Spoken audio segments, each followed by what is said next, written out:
Hi guys, I'm Tiffany Dunham, author of The Eighth Pawn and Swat the Fly, and today I wanted to come and review one of my kids and my favorite books.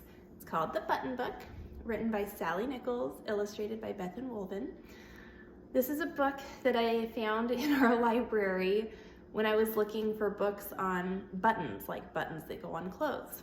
And I grabbed anything that had the name Button in it and just had a huge pile to go through.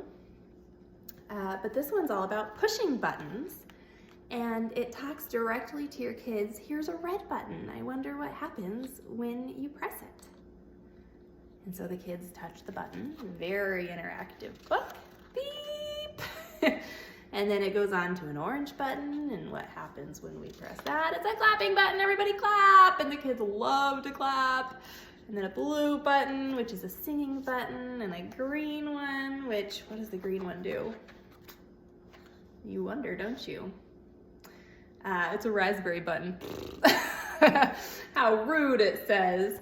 Anyway, so it goes through, and the kids just love, love, love it. There's a tickle button, and there's a hug button, and in the very end, there's a white button, and we wonder, oh, and it goes back. It like does all the buttons, and then it backs their way through them where they push them all again, wondering if you remember what they do. And at the very end, there's a new button, and the new button is a white button, and what does it do? Well, it's a sleeping button.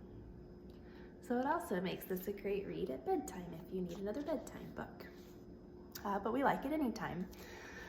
These illustrations, to be honest, like I recognize that there's this great artistic ability here that I don't have and many people don't.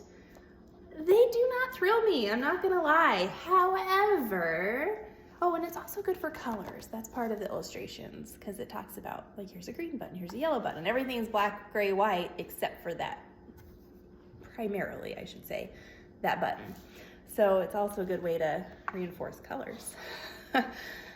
What don't I like about this book, other than the illustrations don't totally thrill me, but even still, I can't help but love this book. I couldn't give it less than 10 stars because it's just so great. We got it at the library, we read it so many times, and I was like, we need this on our shelf. We can't wait at the library to get it. It's a pretty new one, so if you haven't checked it out, you should. And this is probably gonna become a huge classic. That's my prediction. We'll see what happens. Anyway, if this was helpful, then please like, subscribe, and share. Thanks.